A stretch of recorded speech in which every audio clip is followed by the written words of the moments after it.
கோலி talk Kollywood news. சசிகுமாரின் கொடிவீரனில் 3 நாயகிகள். Muthiah இயக்கத்துல சசிகுமார் நடிக்கும் படம் கொடிவீரன்.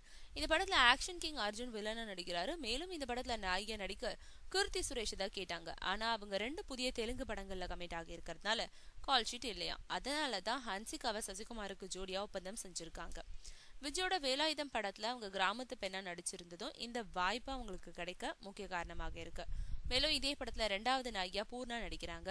இவங்க சசிகுமாரோட முறை பெண்ணா ஒன் சைடா அவரை காதலிக்கிறாங்களாம். அடுத்து சசிகுமாரோட தங்கையா இன்னொரு முக்கியமான வேஷத்துல ஐஸ்வர்யா ராஜேஷ் நடிக்கிறாங்க. தர்மதுரை படத்துல கிராமத்து வேஷத்துல ஐஸ்வர்யா ராஜேஷ் நல்ல பெர்ஃபார்மன்ஸ் கொடுத்திருந்ததுனால அவங்களுக்கு இந்த படத்துல தங்கை வேஷம் கொடுக்கப்பட்டிருக்கா. ஆனாலும் முக்கியமான கதாபாத்திரமா அந்த வகையில இந்த கொடிவீரன் படத்துல அண்ணன் தங்கை பாசத்தை வெளிப்படுத்தும் சென்டிமெண்ட் காட்சிகள் மற்றும் பாடலும் இடம்பெறுதான்.